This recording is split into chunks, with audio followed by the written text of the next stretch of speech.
Olá, seja bem-vindo. Essa é a segunda parte da aula de permeabilidade. Na aula anterior, nós vimos alguns conceitos com relação à permeabilidade, falamos um pouquinho da lei de Darcy e falamos um pouco também sobre a dedução da equação de vazão. Então, nós vimos que a vazão ela é igual à velocidade de percolação vezes a área pelo qual ele passa. Isso nos dá uma quantidade em metros cúbicos por segundo. Nós vimos também que a velocidade de percolação é igual o coeficiente de permeabilidade vezes o gradiente hidráulico. Nós vimos também que o gradiente hidráulico é expresso na forma de altura piezométrica sobre o comprimento do material a ser atravessado. E quando nós juntamos tudo isso, nós tínhamos então a fórmula da vazão, para poder utilizarmos no ensaio de permeabilidade. Entretanto, o que nos interessa no ensaio de permeabilidade não é a vazão. A vazão ela será medida ao longo do ensaio. O que nós queremos realmente calcular é o coeficiente de permeabilidade. Então, com o coeficiente de permeabilidade, nós podemos fazer comparações entre um solo arenoso e um solo argiloso, ou até mesmo com dois solos arenosos, por exemplo, só que com graus de compactação diferentes, ou seja, eles estarão com dois índices de vazios diferentes, e isso tudo irá influenciar na vazão da água dentro daquele solo. Para fins de comparação, então, aqui alguns valores de constante de permeabilidade. Então, a gente percebe que materiais mais grosseiros, né, com partículas maiores, tendem a ter coeficientes de permeabilidade menor. Então, por exemplo, um pedregulho ou até uma areia grossa tende a ter aí um coeficiente de permeabilidade na casa aí de 10 para 1 centímetros por segundo. Lembrando que nós vamos, na verdade, trabalhar com metros por segundo. As areias, né, elas vão variar entre 10 na menos 1 e 10 na menos 5. E quando nós falamos em argilas, nós estamos falando de solos com permeabilidades muito baixas. Então, solos que vão ter aí um coeficiente de permeabilidade na casa aí de 10 na menos 6, 10 na menos 7, ou valores até menores do que isso. Então, são várias casas decimais, ah, o que nos leva a coeficientes de permeabilidade bastante baixos. Antes de alterarmos aquela fórmula de vazão para nós calcularmos realmente o coeficiente de permeabilidade, vamos entender que existem ensaios de permeabilidade diferentes. Então, nós temos em laboratório basicamente dois tipos de ensaio. O ensaio de permeabilidade à carga constante e o ensaio de permeabilidade à carga variável. Esses dois métodos de ensaio, a sua utilização se dará de acordo com o tipo de solo a ser analisado. Então, se eu tiver um tipo de solo mais permeável, eu irei utilizar um tipo de ensaio. Se eu tiver um tipo de solo menos permeável, eu irei utilizar outro tipo de ensaio. Esse tipo de ensaio ele é utilizado para avaliar solos grosseiros, ou seja, solos com partículas maiores, como no caso os solos arenosos e os solos pedregulhosos. Nesse ensaio, a carga hidráulica aí permanece constante do início ao fim, como nós iremos verificar adiante. E mede-se durante o ensaio o volume de água que passa por uma amostra de solo, coletando a água após o material. Então, nós temos aqui um esquema do nosso ensaio. Então, nós temos aqui um reservatório. Aqui é uma torneira, ou seja, a água está entrando constantemente nesse reservatório. Nós temos um extravasor, que é para evitar com que esse nível de água aqui suba, ou seja, se começar a entrar muita água aqui, o extravasor vai evitar a subida do nível da água, e a água que está entrando através da torneira vai evitar com que o nível da água diminua. Nesse esquema aqui, o solo ele precisa estar previamente saturado, ou seja, todos os vazios do material precisam estar preenchidos por água, para que a gente possa, né, ter aquela satisfação das condições lá no início que nós vimos com relação ao princípio dos vasos comunicantes. Bolhas de ar durante presentes aqui no solo durante o ensaio vão interferir nos resultados. Então a água vai descer por gravidade, vai passar pelo solo, esse solo tem um determinado comprimento, ele terá uma determinada área, considerando que esse sistema é um sistema tridimensional, e essa água ela vai passar e vai sair logo após a passagem do solo. Então nós temos na prática um registro, nós usamos um cronômetro, e a partir do momento que eu aciono o cronômetro, eu abro o registro. E depois de uma determinada quantidade de tempo, eu vou parar o ensaio, ou seja, desacionar, travar o cronômetro, e eu vou trancar aqui o registro de saída. Então eu terei uma quantidade de água aqui, nessa proveta. Aqui no caso, coloca-se uma proveta graduada, mas não precisa ser uma proveta graduada. Eu posso pesar essa proveta, com a água depois coletada. Sabendo que a densidade da água é 1, nesses ensaios sempre importante utilizar água destilada, para que não haja influência também de outros materiais na pesagem do material. E aí, a partir daquela equação que nós vimos anteriormente, onde a vazão era igual ao coeficiente de permeabilidade multiplicado pelo gradiente hidráulico, que é a altura piezométrica sobre o comprimento do corpo de prova, vezes a área, vamos imaginar que isso aqui seja um cilindro, então, dependendo do diâmetro desse cilindro, nós teremos uma área maior ou menor, nós podemos agora fazer a transformação e isolar o nosso coeficiente de permeabilidade. Primeiramente, é importante nós lembrarmos que a vazão ela é dada em metros cúbicos por segundo. Metro cúbico equivale ao quê? A volume. E segundo equivale a tempo. Logo, eu posso substituir o Q de vazão por volume dividido por tempo. Depois disso, nós fazemos todas as operações matemáticas para que a gente possa isolar o K. Então, nós passamos o nosso K aqui, ele está multiplicando, ele pode passar dividindo, ou eu posso passar os outros, posso passar o L multiplicando, o H dividindo e o A dividindo. E no final, o que nós temos para o ensaio de permeabilidade a carga constante é coeficiente de permeabilidade igual o volume de água que foi coletado ao final do ensaio, vezes o comprimento da amostra, dividido pela altura piezométrica. Essa altura não irá variar, e eu posso determinar essa altura no momento do ensaio.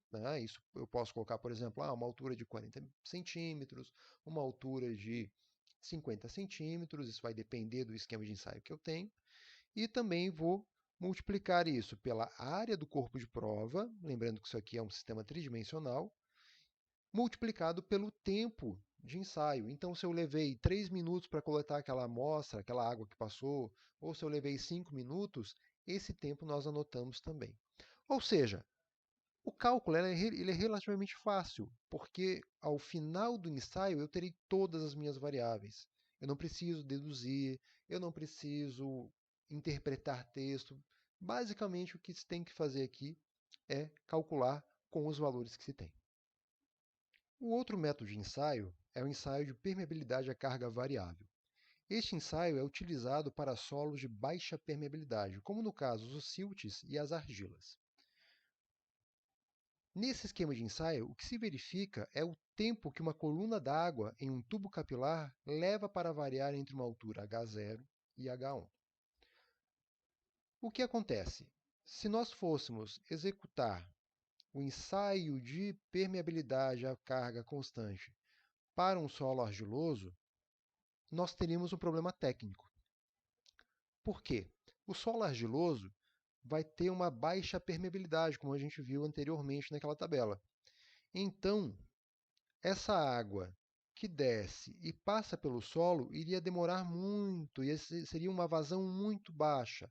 Então, nós teríamos que ficar muito tempo coletando água. Essa água ia cair uma gota, daqui a um certo tempo mais uma gotinha, então ia demorar muito tempo. Isso no ensaio de permeabilidade a carga constante.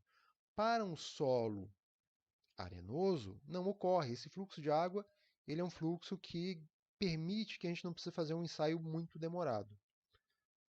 Por isso, para medir a permeabilidade de um solo com um baixo coeficiente de permeabilidade, nós precisamos utilizar esse esquema aqui. Tá? Aqui o equipamento, né? A amostra estará acondicionada aqui dentro desse cilindro. Nós não vamos entrar em detalhes aqui do ensaio, né? Eu vou deixar para uma outra aula para nós podermos tratar desses detalhes, de como é executado o ensaio. E ao invés de um reservatório, eu tenho um tubo capilar.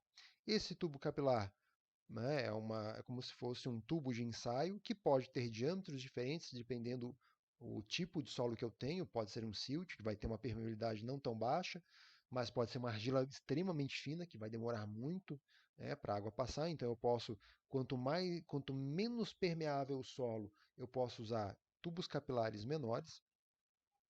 E aqui do lado nós temos o esquema de como ocorre o ensaio. Então nós temos da mesma forma uma quantidade de água lá sobre nossa amostra. A nossa amostra terá um comprimento, uma área, lembrando que o sistema é tridimensional, e nós temos aqui uma saída da água, né, como a gente viu anteriormente. Só que nesse esquema de ensaio nós não coletamos a água depois. O que nós fazemos é a medição de quanto tempo a água leva para descer de um nível inicial até um nível final. Então, nós precisamos levar em consideração também que esse tubo capilar aqui, que é cilíndrico, ele também tem uma área. Se a água levou, dentro de um intervalo do tempo 0 até o tempo 1, levou um certo tempo para descer uma certa altura de coluna de água, se eu pegar essa coluna de água e multiplicar pela área, eu tenho o volume deslocado. Se eu tenho um volume em um intervalo de tempo, eu tenho de novo a vazão. Só que aqui tem um problema. Antes nós tínhamos a permeabilidade constante, ou seja, a altura piezométrica não variava. Agora, ao longo do nosso tempo de ensaio, essa altura de água está variando. Tá? Então é muito mais fácil a gente ver essa água descendo aqui, porque como é uma quantidade muito pequena de água que vai se deslocar, faz com que a gente tenha um ensaio não tão demorado. Então, a escolha entre permeabilidade a carga constante e carga variável, na verdade, é apenas uma questão prática de ensaio. Só que, se no momento 1 a minha altura, né, da coluna de água está aqui, no momento 2 eu tenho a minha altura da água aqui, a minha coluna da água desceu mais um pouco, e no final ela está aqui, vamos concordar que nós temos pressões diferentes. As cargas são diferentes. Logo, elas não podem ser calculadas por aquela equação que nós vimos anteriormente. Então, nós teremos aqui como diferença, né, o que nós temos de igual? Nós temos a área do corpo de prova, nós temos o comprimento do corpo de prova e nós temos um intervalo de tempo. O que nós temos de diferente? Nós vamos precisar calcular a altura da coluna de água no início daquele intervalo, né? Eu vou levar 3 minutos, 5 minutos para fazer o ensaio. Eu vou pegar essa medida inicial, tá? Então H1, eu vou precisar de um H2, né? Ou em alguns casos H0 e H1, tá? E eu preciso anotar também a área da bureta que eu estou utilizando. Essas informações irão entrar no nosso cálculo. Ou seja, reforçando, na permeabilidade à carga variável, diferente no ensaio de permeabilidade à carga constante, nós temos variação da altura piezométrica. Logo, há variação de energia e a equação utilizada para o cálculo de permeabilidade à carga constante, né, essa equação aqui, ela não pode ser utilizada. Só para a gente entender um pouquinho da dedução, né, do que ocorre quando a gente vai montar a equação de permeabilidade à carga variável, tá? Então nós temos aqui uma vazão. Essa vazão vai ser expressa na área da bureta, esse valor é negativo porque a gente tem nós temos uma altura decrescente.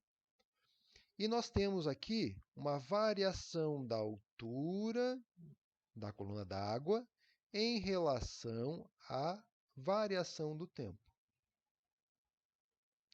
Sabendo isso, e sabendo que a minha fórmula inicial era essa, se eu sei que Q é igual a Q, eu posso igualar as duas equações e eu passo a ter essa equação aqui.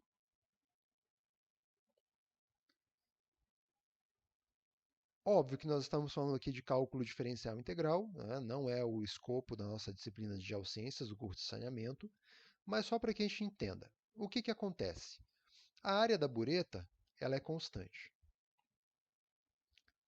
Assim como do outro lado, o coeficiente de permeabilidade, a área do solo e o comprimento do solo que foi analisado também não mudam. O que irá mudar aqui é a altura da coluna da água e o que irá mudar é o tempo. Tá? Quando eu aplico uma integral no intervalo da altura h0 para a altura h1 e do tempo t0 para o tempo t1, nós temos, então, essa integral ela vai pegar essa fração aqui e vai transformar no logaritmo neperiano de h0 sobre h1. E do outro lado, ele basicamente vai pegar a derivada do tempo e vai transformar na variação do tempo. Então, essa seria basicamente o embrião da nossa fórmula final. O que nos resta aqui? Nos resta ainda isolar o coeficiente de permeabilidade. Isolando o coeficiente de permeabilidade, nós temos essa equação aqui, onde a área da bureta vezes o comprimento do corpo de prova é dividido pela área do corpo de prova vezes o tempo de execução do ensaio. Isso multiplicado pelo logaritmo neperiano de h0 sobre h1. Vamos perceber aqui que todas as variáveis foram coletadas durante o momento do ensaio. Tá? Vamos precisar fazer aquela dedução? Não. Tá? Nós iremos já partir dessa equação aqui. E isso utilizando o logaritmo neperiano, que é a base do número de Euler. Se eu quiser transformar esse logaritmo neperiano no logaritmo da base 10, o que eu preciso fazer? Eu preciso colocar a constante de Euler, ou de Euler para alguns, e aí sim eu posso calcular o logaritmo, né, de H0 na base 10 de H0 sobre H1. Então, ambas as fórmulas podem ser utilizadas para o cálculo de permeabilidade de carga variável, uma vez que todas as variáveis já terão sido coletadas durante o ensaio. E por fim, vamos fazer aqui um exemplo de permeabilidade a carga constante. O cálculo de permeabilidade de carga variável nós iremos fazer em sala de aula, mas temos alguns exemplos já aqui na lista, aqui no canal. Então vamos imaginar o seguinte. Nós temos o mesmo esquema do nosso reservatório, com água entrando, nível de água constante. Nós temos a nossa amostra, a nossa altura piezométrica constante. E o enunciado da questão diz que, considerando os dados de um ensaio de permeabilidade a carga constante, calcule o coeficiente de permeabilidade K do solo analisado. Então, a questão diz que o comprimento do corpo de prova é de 130 milímetros, 13 centímetros. Nós temos a área do corpo de prova de 78,5 centímetros quadrados. Essa altura piezométrica, esse ΔH, do início ao fim, ele será de 370 milímetros. O volume coletado durante o intervalo de 3 minutos foi de 365 centímetros cúbicos de água. Primeiro passo, que eu sempre recomendo aos alunos, é igualar as unidades de medida. Lembrem que o coeficiente de permeabilidade ele será dado em metros por segundo. Ele é basicamente uma medida de velocidade. Eu posso pegar o que tiver em milímetros e centímetros e já deixar transformado em metros. Eu, particularmente, gosto de primeiro transformar tudo em centímetros, pegar o que tiver em milímetros e transformar em centímetros, e ao final em metros, mas isso fica a gosto de cada um. O erro que não se pode cometer é trabalhar com unidades diferentes, tá? Ou mesmo trabalhar com unidades diferentes do padrão. Então, eu não posso misturar milímetro com centímetro e também, por exemplo, não posso trabalhar com litro ou com minutos, né? Sendo que a gente está trabalhando aqui em segundos dentro do Sistema Internacional de Medidas.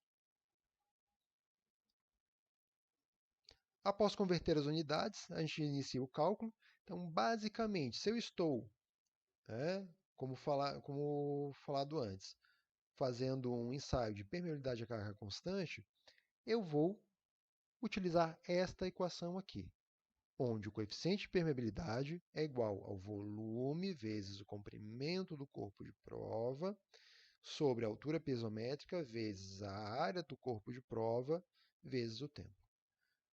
Então, já foi feita toda a transformação. Então, aqui eu deixei tudo em centímetros, centímetro quadrado, centímetro cúbico. E o tempo, que era 3 minutos, passou para 180 segundos. Só aplicar a equação, não precisa fazer dedução nenhuma. E nós temos o resultado de 0,0147 centímetros por segundo. Só que a nossa unidade de medida é em metros por segundo. Então, a gente precisa aqui ainda dividir este valor por 100. Então, dividido por 100, a gente tem um valor de 0,000147 metros por segundo, só que nós deixamos sempre em notação científica. Então, a gente caminha 1, 2, 3, 4 casas e escrevemos da seguinte forma, que o coeficiente de permeabilidade é de 1,47 vezes 10 a menos 4 metros por segundo. Isso vai variar dependendo do grau de compactação daquele solo, a granulometria do solo afeta também, então nós vimos que solos mais finos ou mais grossos vão dar variações nos resultados de permeabilidade.